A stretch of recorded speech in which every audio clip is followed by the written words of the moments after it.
Okay, Alexander, let's talk about Biden's airstrikes in Iraq and Syria. There's been some retaliation as well. And, well, this is his second airstrikes in Syria. I guess Biden is now pivoting to become a wartime president, or is this a distraction? What is going on here? By the way, Alexander, real quick, Blinken was in Rome, and he was speaking to a group, the allies, the coalition to fight the Islamic State, and he told the Europeans that Europe has to repatriate and rehabilitate all of the ISIS terrorists held in Syria, so they have to take them back. And then at the same time, Biden is bombing Syria and Iraq. It's just an S show. It really is. Absolutely. Can I just say I missed Blinken's visit to Rome? You know, I've been on traveling around, so I didn't catch that one. But I find that richly ironic.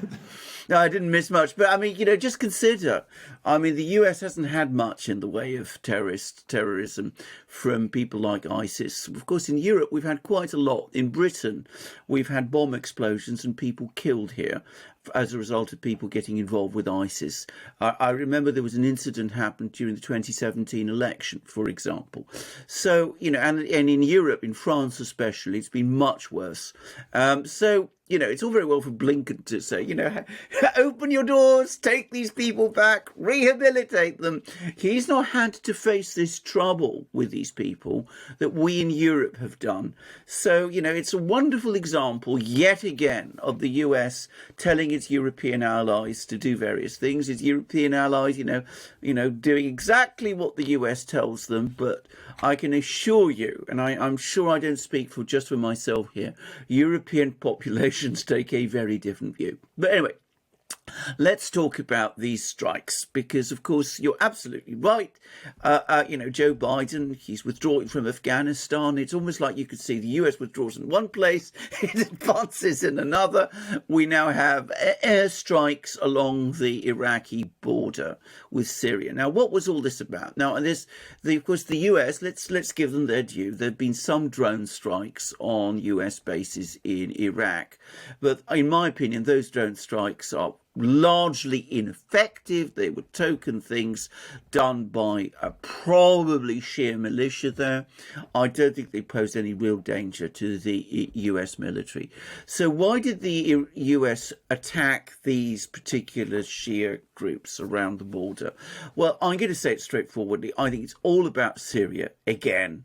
And that is that the United States doesn't want Iraq, Syria and Iran combining, forming this Shia crescent that people are talking about, the Shia corridor that's going to lead all the way from Iran through Iraq into Syria, across the Syria border, linking up with Hezbollah in Lebanon. There's been a lot of talk about this, and if you go onto sort of neocon sites, they're very agitated about it. I don't think it has any reality at all, but I think it's very much part of that strategy. What it shows to me is that the US hasn't abandoned it at all, or rather the US neocons haven't abandoned it at all, despite the change in administration. It shows that the administration, the current administration, is as much a prisoner of these policies as all the other administrations have been, and that's no surprise. But what it also shows is that the US is becoming ever more sucked into ever more fighting in the Middle East, even as it talks about withdrawing in some places, because, as you absolutely rightly said, the people it's now hitting are now hitting back. And given that the people it's attacking are part of the official Iraqi military and were actually addressed following a military review by no less than a person than the Iraqi Prime Minister, this strategy is getting the United States into some very dangerous waters, because one could easily see how the Iraqi military, the Iraqi state, might at some point either break or turn on the US military in Iraq in which case the US will have a problem on its hands on a scale the like of which it's never seen. So again, it's all about Syria. It's all about this fixation with Bashar al-Assad. It's about this idea of ending, smashing this phantom Shia crescent that people have been talking about, which, as I said, I think is largely a figment of the neocons' own imagination. And what it's doing is it's involving the US in more wars. But anybody who had any illusions about the Biden-Harris administration, who thought they would pull back, damp down, try and stabilize the things in the Middle East, well, those illusions are shattered. It's the same business as always, more war. Yeah, let's talk about that a little bit, because I agree with you there that this whole Biden getting out of the Middle East is one big lie. You mentioned Afghanistan. Yeah, they're pulling out of Afghanistan to a certain degree, but I read that they're going to keep somewhere around 650 troops in Afghanistan. And I would be surprised if it's even going to be that low come September. I don't see a pullout in Afghanistan. Anyway, so you have Afghanistan. I think that's a lie that they're pulling out of there. Starting from that point, we move to Syria. I don't think they're going to pull out of Syria. I think they're going to ramp things up. Iran, we were supposed to get some sort of JCPOA agreement. What happened to that? It seems like that's kind of fizzled away. You have problems now brewing up in Iraq. Things are going from bad to worse, it seems, in the Middle East. Before we entered the summer, the narrative was Biden is pulling the U.S. completely out of all of these trouble spots, and he's going to seal up a deal with Iran. Now it seems that he's not going to seal up a deal with Iran, and all of these trouble spots are just flaring up as the summer goes on. Well, that's exactly right, because can I just go back to the 650 men in Afghanistan? Well, there's, about 90,000 Taliban fighters. How are those 650 men going to take on those? The fact is the US will have to keep many more troops in Afghanistan than 650 if those troops are going to be a viable presence in Afghanistan. So, and of course, they're busy already trying to sort of energize, set up, recreate various anti-Taliban militia groups in the north of the country. It's beginning to look increasingly as if they're still trying to cling on there in some form. Now, a couple of weeks ago, we were getting signals that the US really was going to withdraw from the Middle East, that apparently there were even talks between Biden and Putin to that effect at that Geneva summit. Supposedly, Biden asked Putin for help with all of this so that the Middle East couldn't crash. Well, if that was ever a plan, it's absolutely clear that that plan is going nowhere. The neocons, who are always there, have reasserted themselves. And against a weak president and a weak administration, of course, they have no possible pushback. That's always assuming that Biden was ever really serious about pulling out. So they're clinging on. They're trying to restart things in Syria. They're trying to restart things in Iraq. As you absolutely rightly say, the JCPOA seems to be going nowhere. And all that's going to lead to is more fighting in the Middle East, more destabilization, more attacks on American troops in Syria, where they're already under attack, in Iraq, where they will eventually be under attack too, and by more than just, a few ineffective drones, and of course in Afghanistan. So it's a policy that has already failed, is failing more, and which will have, in the end, inevitably result in a debacle. But there seems to be no ability or capacity to turn it round. Okay, so here's my worry. They've linked up Syria quite closely to Iran. And my worry in all of this is that you have a new Iranian president who is being called even more hardline. He's a hardliner. That's the narrative that we're getting. You can comment on exactly if he is hardline or not. We have a new Israeli administration who appears to be more hardline. At least that's the way they appear. Maybe we need some more time to see exactly how things unfold. But you have this link up between Syria and Iran.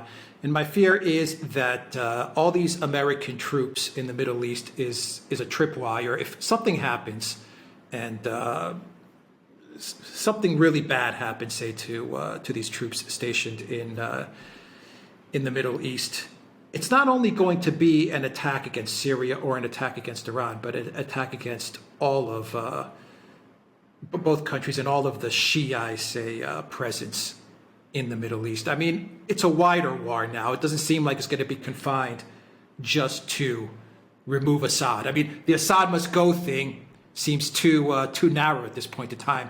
To me, it seems like we're going to just go against all of these guys. At least that's how I'm seeing it, because they've been so linked up now. Syria, well, indeed, Iraq, Iran. It seems like they're fighting one enemy. Absolutely, they're fighting one enemy and they're looking for more enemies, because I've just done a program for my own channel in which I point out that there is now a Neocon group which has been formed, which is now agitating for regime change in Turkey. And that involves no less a person than John Bolton. So they're actually not only looking for more conflict, they're looking to expand the conflicts that are in the Middle East beyond those which were there already. I mean, Turkey as well. I mean, it's incredible to think about it, but that is how these people think. And this isn't a group that's come out of nowhere. If you look at the people who are involved, it's all the usual names, all the usual people who are involved, and they've already announced statements and they're already talking about all of this. And absolutely, I think ultimately this is about rearranging the Middle East, going back to all that old strategy that was attempted after 9/11. You know, that you're going to use that as a pretext to go into the Middle East, reform the Middle East, achieve some kind of goal there, which I've never really quite understood what that was. Get rid of Assad, get rid of Erdogan, crush Iran. You remember all that axis of evil rhetoric? It's all been revived. It's all still going. The troops have been kept there. And of course, you're quite right. The new administration in Israel actually is at least as hardline as Netanyahu's was, but it doesn't have his experience and it doesn't have his ability at critical moments to draw back and exercise a degree of self-restraint. The people who form it are even more obsessed with Iran than Netanyahu himself was. But, you know, they don't have the ability to draw back that he did. So the battle lines are being laid again. They're being laid again in Iraq. They're being laid again in Syria. As you correctly said, the situation in Afghanistan, they're trying to cling on and they're trying to resurrect the old anti-Taliban militia groups that existed. And they're now going after Turkey as well. So it's an obsession that never seems to end, that never seems to fade, that sometimes you get presidents like Trump who seem skeptical about it. Sometimes, as we saw at the first weeks of this administration, you even get some Democrats who say, well, you know, is this all wise? But in the end, always and invariably, the neocons reassert themselves and they draw the US ever more deeply in. What about Iran's new leader? Any comments on him? Right. Well, Raisi, we don't very actually know a huge amount about him. He is a cleric, though not apparently a very senior cleric. He was part of Iran's judicial system, and he is said to be very close to the supreme leader, Ayatollah Khamenei. Now, he was clearly picked to be the president. I mean, this is one reason why the presidential election, I mean, most Iranian presidential elections are very, very controlled. This one was to an extreme degree because the political leadership of Iran clearly had selected him and had made up their minds that he would be the president of Iran. And the reason they're bringing him in is because he's close to Khamenei, he's close to the military leadership, he's close to the Iranian Revolutionary Guard. They are clearly expecting an attack by the US and Israel, and they want to close up the political system, to unite it so that it's harder in dealing with the challenge from the United States and Israel, well, I say the United States, the neocons and Israel and all those people that they're expecting. So I would regard Raisi, not himself, as a spectacularly important figure in himself. I would see his promotion as a sign of Iran and of the leadership there hunkering down, preparing for the storm that is to come, uniting all the parts so that there's no chinks left within Iran that outsiders could exploit. And at the same time, obviously, they're going to use their diplomacy to try and get more support from countries like China and Russia. So that's what I think he's all about. What one hears about him is that he's clever, efficient, competent, and very hardline. Can you go back to the Turkey component to all of this? How does Turkey fit into this Middle East strategy when you're focused on, if you're the United States, the neocons, you're focused on Assad must go, you're focused on regime change in Iran, you're focused on continuing to occupy Afghanistan, to occupy Iraq. Where does Erdogan fit into all of this? Or is he just kind of a parallel track to the neocon plans? No, I think he's absolutely fits into all of this, because the trouble is... Because he's an enemy. He's an enemy. Yeah, exactly. I mean, he was an ally of the Assad must go camp, during the Obama years. Absolutely. He is. But from a neocon point of view, he is altogether too independent. So he buys arms from the Russians. He's talking about buying even more arms from the Russians. He maintains a good dialogue with the Russians. He's got friendly relations with Iran. And he is opposed to the Kurds in Syria, who are the US's primary allies at the moment. So he is unreliable, unpredictable, disloyal, and so he must be removed. And so it's absolutely part of the same chess game. Of course, it doesn't look beyond the chess game. It doesn't ask itself, they don't ask themselves, what will actually happen in Turkey if we engineer regime change there? I mean, will Erdogan, or rather will his followers, simply go away? Will they, accept this? Will we start to see increasing destabilization in Turkey itself? If you remember, back in the late 70s, Turkey nearly descended into outright civil war. So, I mean, this isn't an entirely stable country anyway. Destabilizing like that is beyond reckless, but that's what the neocons do. And yes, Erdogan went along with them in Syria. He too wanted to remove Assad. He wanted to install a Muslim Brotherhood government there, which would be subservient to himself. That hasn't fully worked out. And ultimately, he's unreliable and follows what he believes to be his own interests too much. So as far as they're concerned, he must go. Wow, very complicated chessboard. We're one false flag away from all-out war. That's my thinking. We're Absolutely. one false flag away. Far too complicated. I mean, that's the problem with these kind of strategies. They're over-ambitious, and they treat people, countries, politicians, political leaders like Erdogan in Turkey, Raisi in Iran, al-Sistani in Iraq, whoever.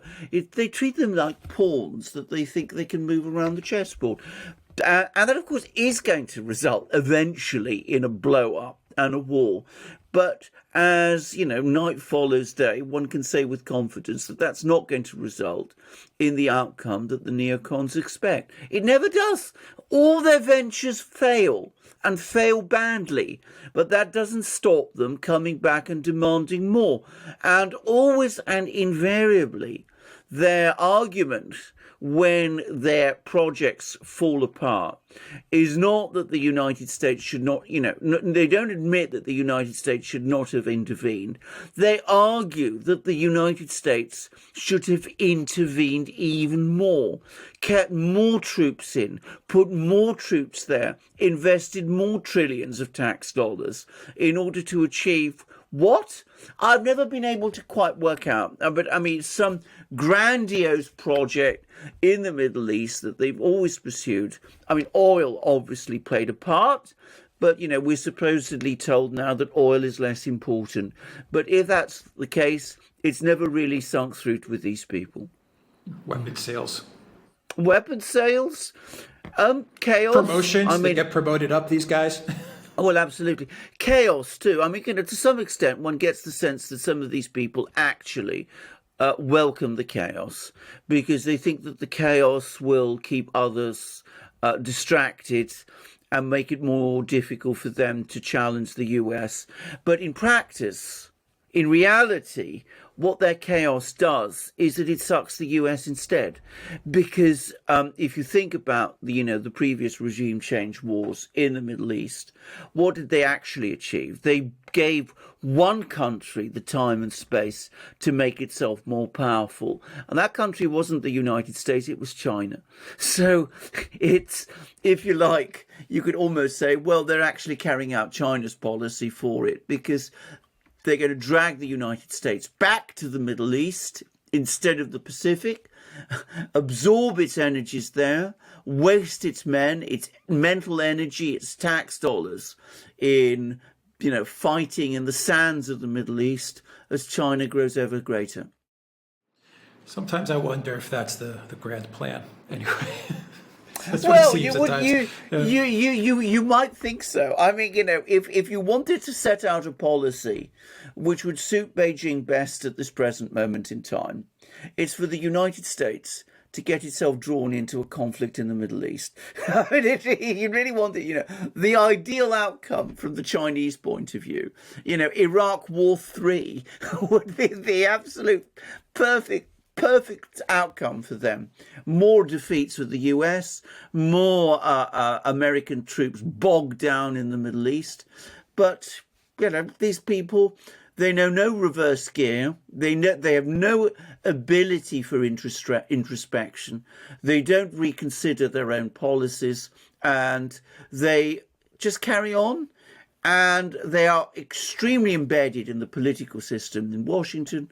And there doesn't seem to be any political force capable of ousting them. Okay, we'll leave it there, guys. Go to ODYSEE, BitChute, SuperU, the free speech video platform. Look for all of our videos there. Alexander's, mine, the Durans. It's all there on those platforms.